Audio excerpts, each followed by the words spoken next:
کہ مہمانوں کے لیے کھانے کا لنگر چلتا تھا.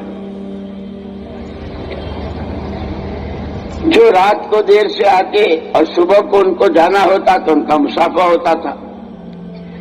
کچھ مہمان رات کو دیر سے آئے، کھانا کا دروازہ بند ہو گیا تھا، کھانا وانا تو سب نمٹ گیا تھا. صبح کو وہ مسافر کے لیے آئے. حضرت نے پوچھا بھائی کب آئے؟ یہ رات کو ایسے آئے.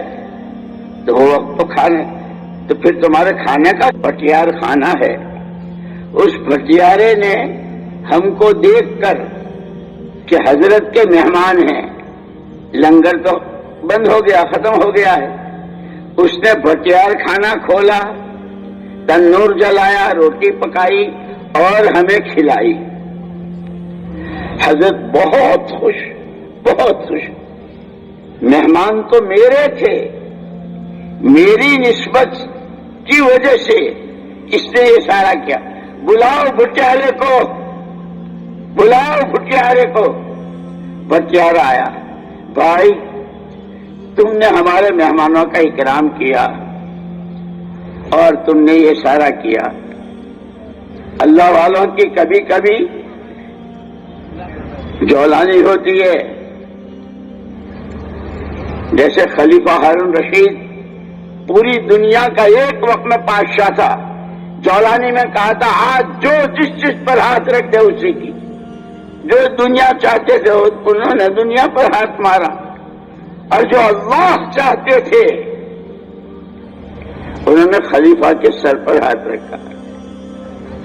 اس کی باندھی تھی، انہوں نے کہا یہ تم سب لے جاؤ.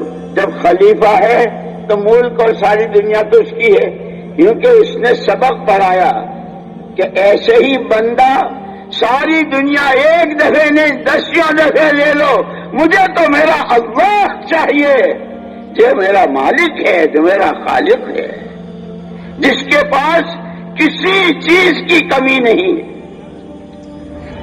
حضرت باقی باللہ صاحب رحمۃ اللہ علیہ نے اسے کہا مانگ، کیا مانگتا ہے؟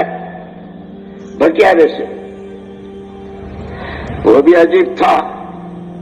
اس زمانے کے تو مزدوری کرنے والے، بھٹیار کھانے والے، سڑک صاف کرنے والے، یہاں تک کہ حجامت